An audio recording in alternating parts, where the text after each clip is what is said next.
तमिलनाडु दौरे पर प्रधानमंत्री नरेंद्र मोदी केरल के बाद सीधे पहुंच गए हैं प्रधानमंत्री नरेंद्र मोदी तमिलनाडु। साथ में मौजूद हैं तमिलनाडु बीजेपी के अध्यक्ष के अन्नामलाई और लगातार के अन्नामलाई बीजेपी के पक्ष में माहौल बनाने के लिए पदयात्रा करते रहे हैं। प्रधानमंत्री नरेंद्र मोदी भी अब तमिलनाडु दौरे पर। इससे पहले प्रधानमंत्री नरेंद्र मोदी की तरफ से राम मंदिर प्राण प्रतिष्ठा से पहले तमिलनाडु में दर्शन पूजन किया गया था। और देखिए किस तरह से बीजेपी के लिए तमिलनाडु अहम है। ये समझिए 39 लोकसभा सीटें हैं और बीजेपी ने अब तक यहां किसी भी सीट पर जीत दर्ज नहीं की है। लेकिन के अन्नामलाई ये कह रहे हैं कि बीजेपी इस बार 18% वोट लेकर आएगी और यकीनन अगर 18% बीजेपी वोट लेकर आती है तो फिर कई सीटों पर बीजेपी जीत दर्ज कर सकती है। ये संभावना जाहिर की जा रही है और उस मोमेंटम को और आगे बढ़ाने के लिए, उस मोमेंटम को और तेज करने के लिए खुद मोर्चा संभाल लिया है प्रधानमंत्री नरेंद्र मोदी ने। पीएम आज केरल के दौरे पर थे। केरल में विक्रम साराभाई स्पेस सेंटर पहुंचे, वहां गगनयान में अंतरिक्ष में जाने वाले उन 4 यात्रियों से मुलाकात की और इसके बाद प्रधानमंत्री नरेंद्र मोदी अब सीधे पहुंच गए हैं तमिलनाडु में प्रधानमंत्री नरेंद्र मोदी का ये रोड शो और जो जन सैलाब है वो ये दर्शाता है कि आखिर प्रधानमंत्री की लोकप्रियता अब दक्षिण में भी कितनी बढ़ रही है। मिशन साउथ जहां 130 सीटें दक्षिण भारत की बीजेपी सिर्फ 29 पर काबिज है। 25 सीटें कर्नाटक की, 4 सीटें बीजेपी ने तेलंगाना में जीती। लेकिन केरल, तमिलनाडु और आंध्र प्रदेश में बीजेपी बेहतर प्रदर्शन नहीं कर पाई। तमिलनाडु और केरल में बीजेपी का वोट परसेंटेज रहा तीसरे चौथे नंबर पर, लेकिन आंध्र प्रदेश में बीजेपी मौजूदगी दर्ज कराने की कोशिश में है। अलायंस पार्टनर को लेकर लगातार वाईएसआर, कांग्रेस और टीडीपी से जुड़ी खबरें आई, लेकिन माना जा रहा है कि बीजेपी अकेले ही दम पर आगे बढ़ सकती है और छोटी छोटी पार्टियों को साथ ले आ सकती है। आप देखिए किस तरह से लाखों की संख्या में प्रधानमंत्री नरेंद्र मोदी को सुनने के लिए लोग तमिलनाडु पहुंचे हैं और बेहद अहम प्रधानमंत्री का ये दौरा, जहां पीएम नरेंद्र मोदी आज सौगातें उन्होंने केरल को दी, लगभग 17,000 करोड़ से ज्यादा की परियोजनाओं की सौगात। अब पीएम नरेंद्र मोदी पहुंच गए हैं तमिलनाडु और रोड शो कर रहे हैं और बीजेपी के कार्यकर्ताओं का हुजूम पीएम मोदी को एक झलक देखने के लिए, देखिए वेलकम मोदी लिखा हुआ है और 2024 का जो 400 का टारगेट है पीएम मोदी का, उसका जिक्र भी यहां। लाखों की भीड़ प्रधानमंत्री को देखने के लिए यहां पहुंची है। आज पीएम मोदी की तरफ से किसान सम्मान निधि की अगली राशि भी, अगली किस्त भी जारी की जाएगी। लेकिन दौरा अहम इस वजह से क्योंकि 2024 का जो महारण है उसके लिए बहुत ज्यादा अहम तमिलनाडु की 39 सीटें, जहां पर क्षेत्रीय पार्टियों का दबदबा रहा है। फिलहाल डीएमके सरकार में है, स्टालिन मुख्यमंत्री हैं। स्टालिन ने लगातार, उनकी पार्टी ने लगातार हिंदू धर्म को टारगेट भी किया। ये एक ऐसा मुद्दा है जिसको लेकर बीजेपी हमलावर भी रही है और साथ ही डीएमके अलायंस पार्टनर है कांग्रेस का, इस वजह से भी बीजेपी आक्रामक रही है। और एक बड़ा मोमेंटम बीजेपी अपने पक्ष में करने के लिए, जिसके खुद जो चेहरा है प्रधानमंत्री नरेंद्र मोदी का, उसके दम पर साउथ में भी दक्षिण का दुर्ग भेदने के लिए बीजेपी ने पूरी तैयारी कर ली है। और मोर्चा किसने संभाला? देश के प्रधानमंत्री ने, बीजेपी के सबसे बड़े स्टार प्रचारक ने। तमिलनाडु के मदुरई में अब भविष्य का निर्माण, ऑटोमोटिव, एमएसएमई उद्यमियों के लिए डिजिटल गतिशीलता कार्यक्रम में भी पीएम भाग लेंगे और इसके अलावा ऑटोमोटिव क्षेत्र में काम करने वाले हजारों एमएसएमई उद्यमियों को संबोधित करने वाले हैं। तो दक्षिण राज्यों का पीएम का ये 3 राज्यों का दौरा, देखिए किस तरह से जो स्टेज है उसे भी कमल का रूप दिया गया है और तस्वीर प्रधानमंत्री के साथ लगी है के अन्नामलाई की। माना जा रहा है कि अन्नामलाई गेम चेंजर साबित हो सकते हैं बीजेपी के लिए। जिस तरह से जमीन पर एक एक जिला उन्होंने नाप दिया है, हर जिले में उन्होंने पदयात्रा की और उनके लिए उनके समर्थकों का भी एक अलग यकीन, विश्वास दिखा है, उम्मीद दिख रही है। और बीजेपी से इस तरह से प्रोजेक्ट कर रही है कि हम परिवारवाद की राजनीति और जो 2 पार्टियों में सत्ता का एक सिलसिला दिखा है डीएमके आईडीएमके में, उस पैटर्न को भी हम बदलने वाले हैं। इस ध्येय के साथ बीजेपी पहुंच रही है और मंच पर देखिए जो लोकल बीजेपी लीडर्स हैं वो मौजूद हैं और प्रधानमंत्री नरेंद्र मोदी कुछ ही वक्त में मंच पर पहुंचेंगे, इस विशाल जनसभा को संबोधित करेंगे, लाखों की भीड़ से खुद मुखातिब होंगे और देखिए उससे पहले तमाम लोग जो हैं वो यहां पहुंच गए हैं। बीजेपी हालांकि पनीरसेल्वम को साथ लाने की कोशिश लगातार कर रही है। पनीरसेल्वम एआईडीएमके में थे और उनको पार्टी से निष्कासित किया गया, मामला कोर्ट तक पहुंचा, कोर्ट ने उनके पक्ष में फैसला नहीं सुनाया। बीजेपी कोशिश कर रही है कि छोटे छोटे अलायंस पार्टनर्स को मिले, बजाय कि कोई बड़ी पार्टी उसके साथ रहे। एआईडीएमके के साथ बीजेपी का गठबंधन था पिछले लोकसभा में और विधानसभा में, लेकिन इस बार ये गठबंधन टूट गया है और तिरुप्पुर में पीएम मोदी रोड शो कर रहे हैं। आज 4 सड़क परियोजनाओं की सौगात मिलने वाली है तमिलनाडु को, जिसमें NH 844, NH 81, NH 83 और NH 83 के 2 लेन का इसमें समर्पित की जाएंगी प्रधानमंत्री की तरफ से। कनेक्टिविटी में सुधार, यात्रा के समय को कम करना, सामाजिक आर्थिक विकास, तीर्थयात्रियों को सुविधा मिले, इस मकसद के साथ ये सड़क परिवहन से जुड़ी जो योजनाएं हैं वो प्रधानमंत्री आज समर्पित करेंगे। लेकिन दौरा अहम इस वजह से क्योंकि बड़ी सौगात तमिलनाडु को मिलने वाली है और चुनाव के लिहाज से बहुत बड़ा एक स्टेप होगा। प्रधानमंत्री नरेंद्र मोदी ने दक्षिण भारत के उन तमाम बड़े मंदिरों में साधना की थी, अपना जो उपवास था उसको जारी रखते हुए, उसका जिक्र भी हुआ। और तमिलनाडु से प्रधानमंत्री का एक अलग लगाव भी दिखता है।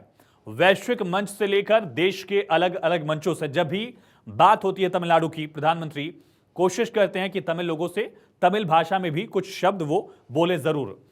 चाहे याद करिए प्रधानमंत्री काशी तमिल संगमम में हर साल जो शामिल होते हैं, वहां से भी प्रधानमंत्री उत्तर से दक्षिण को जोड़ने का एक संदेश लगातार देते रहे हैं।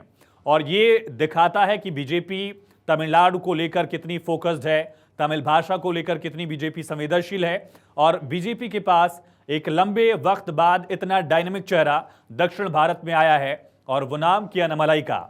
सोचिए, आईपीएस थे कर्नाटक काडर में, आईपीएस की नौकरी छोड़ी और उसके बाद सियासत में डेब्यू किया। एक ऐसे राज्य में बीजेपी का जनाधार बढ़ाने की कोशिश की जहां बीजेपी का नाम मात्र का काडर था। और यही वजह है कि प्रधानमंत्री नरेंद्र मोदी के चेहरे के साथ के अन्नामलाई का जो लोकल फेस है, उसके सहारे बीजेपी दक्षिण के दुर्ग के सबसे मजबूत किले को भेदने के लिए पूरी तरह से तैयार है।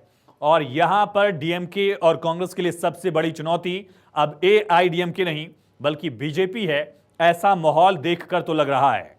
देखिए किस तरह से लाखों की संख्या में प्रधानमंत्री नरेंद्र मोदी को सुनने के लिए, उनकी तस्वीर अपने फोन में लेने के लिए, उनके साथ एक सेल्फी लेने के लिए लोग बेताब दिख रहे हैं। लोगों का उत्साह आगे बढ़ रहा है और प्रधानमंत्री इन तमाम लोगों का अभिवादन स्वीकार कर रहे हैं। तमिलनाडु को 17,300 करोड़ की परियोजनाओं की सौगात प्रधानमंत्री नरेंद्र मोदी यहां से देंगे, जिसमें सड़क परिवहन से जुड़ी परियोजनाएं हैं। और ये देखिए किस तरह से प्रधानमंत्री नरेंद्र मोदी यहां लोगों का अभिवादन स्वीकार कर रहे हैं। तिरुपुर में वेलकम मोदी के स्लोगन्स लिखे हुए हैं और तमाम लोग प्रधानमंत्री को देखने के लिए एक झलक यहां पहुंचे हुए हैं। आज से तमिलनाडु के 2 दिन के दौरे पर प्रधानमंत्री नरेंद्र मोदी, और दौरा बेहद अहम। बीजेपी न सिर्फ लोकसभा चुनाव में तमिलनाडु में अपनी मौजूदगी दर्ज कराकर कुछ सीटों को जीतना चाहती है, बल्कि विधानसभा चुनाव के लिहाज से भी बीजेपी मोमेंटम को बदलना चाहती है। जो सियासत की परंपरा है तमिलनाडु में कई दशकों से, डीएमके आईडीएमके के बीच, जयललिता और करुणानिधि के बीच, अब स्टालिन और पलानीस्वामी के बीच वो एक डिबेट सी दिख रही है। उस पैटर्न को बीजेपी पूरी तरह से बदल देना चाहती है तमिलनाडु में। और यही वजह है कि खुद मोर्चा संभाल लिया है प्रधानमंत्री नरेंद्र मोदी ने। आपने खुद भी नोटिस किया हो कि इस साल 2024 में प्रधानमंथी ने सबसे ज्यादा दौरे किए हैं दक्षिण के। प्रधानमंत्री केरल जा रहे हैं, तिरुवनंतपुरम में वो तीसरी बार पहुंचे इसी एक साल में, जहां से शशि थरूर सांसद है। उस सीट को बीजेपी जीतना चाहती है। पिछली बार भी बीजेपी 26-27% वोट लेकर आई थी। उसके आसपास की 3-4 सीटों पर भी बीजेपी केरल में भी टफ फाइट देने वाली है, ये कहना होगा। इसी तरह से तमिलनाडु में भी बीजेपी अब के अन्नामलाई के चेहरे के साथ लगातार मेहनत कर रही है और खुद बीजेपी के लिए प्रधानमंत्री नरेंद्र मोदी मोर्चा संभाल रहे हैं। केंद्र की योजनाओं का लाभ भी तमिलनाडु को लगातार मिल रहा है, चाहे वो सड़क परियोजनाएं हो, रेल कनेक्टिविटी हो, इंफ्रास्ट्रक्चर से जुड़ी योजनाएं हो। प्रधानमंत्री और सरकार का फोकस साउदर्न स्टेट्स पर भी लगातार बना हुआ है।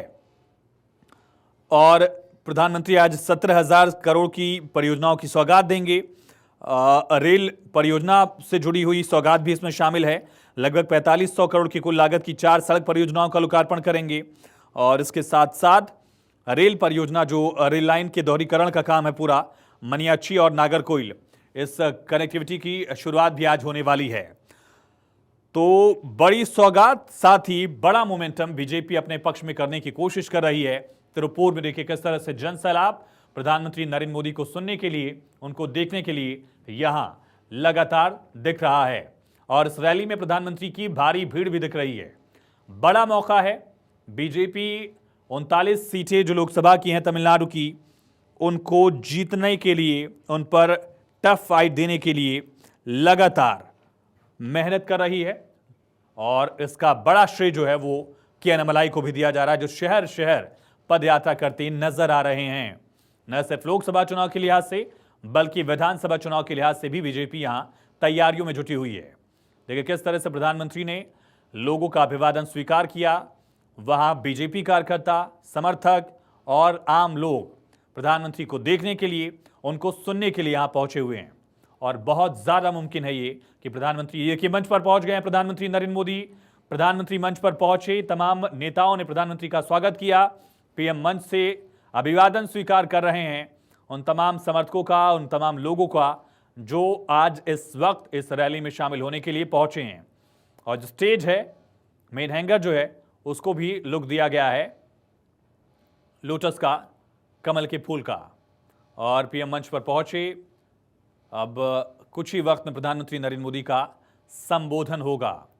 ये तमाम लोग जो प्रधानमंत्री नरेंद्र मोदी को सुनने के लिए पहुंचे हुए हैं, इस वक्त तिरुपुर में, तमिलनाडु में मौजूद हैं। बड़ा मौका बीजेपी के लिए। खुद प्रधानमंत्री लगातार कोशिश कर रहे हैं, मेहनत कर रहे हैं साउदर्न स्टेट्स को लेकर। तो कई परियोजनाओं का उद्घाटन प्रधानमंत्री करने वाले हैं। 17,300 करोड़ की परियोजनाओं की सौगात आज तमिलनाडु को मिलेगी। 39 लोग, देखिए ये जो साउदर्न स्टेट्स का एक स्वागत करने की परंपरा है। एक शॉल उड़ाकर वहां प्रधानमंत्री का मंच पर स्वागत किया गया। पीएम मोदी की रैली में भारी भीड़ देखी जा रही है। बड़ा मौका बीजेपी के लिए और बड़ा टारगेट भी है। 39 लोकसभा सीटें तमिलनाडु की, जिसको लेकर बीजेपी पूरी तरह से फोकस्ड।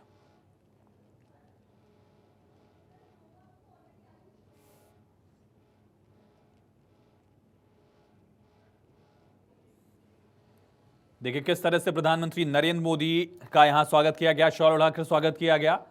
और उसके बाद प्रधानमंत्री का कुछ ही वक्त में संबोधन होगा।